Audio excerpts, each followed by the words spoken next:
Hola amigos del Excel, hoy os quiero mostrar cómo poner a un rango de datos un formato de tabla y por qué es aconsejable hacerlo.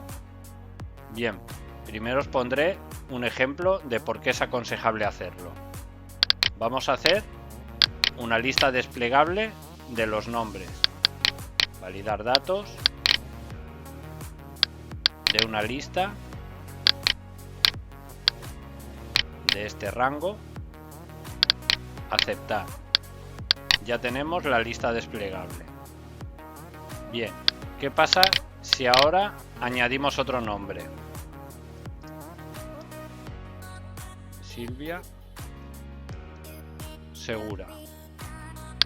Bien, que si vamos a la lista desplegable, como podéis observar, no tiene el último nombre que hemos asignado al rango.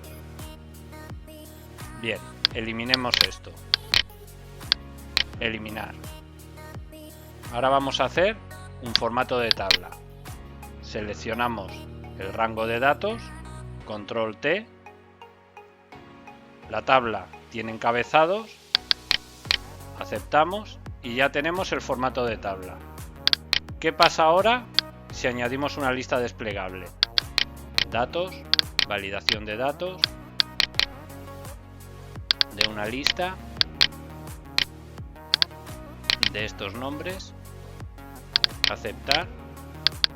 Por el momento todo va igual. Si ahora añadimos otro nombre, Carlos Pérez,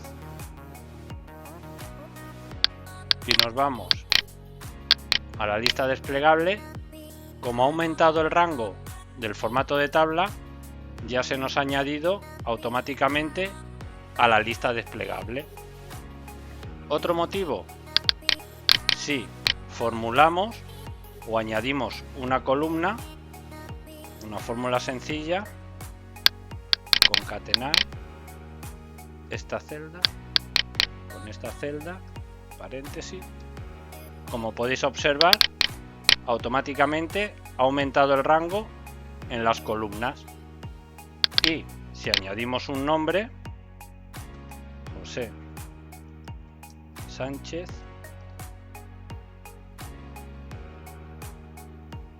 como podéis ver, la fórmula se ejecuta automáticamente y el nombre se ha añadido al nuevo rango. Bueno, espero se hayan resuelto tus dudas. Si te ha gustado, dale a like, comparte y suscríbete para más vídeos como este. Déjame en los comentarios qué te ha parecido el contenido, cómo puedo mejorarlo o si quieres que haga algún tutorial específico. Me ayudarás mucho. También puedes seguirme en las redes sociales. Hasta pronto.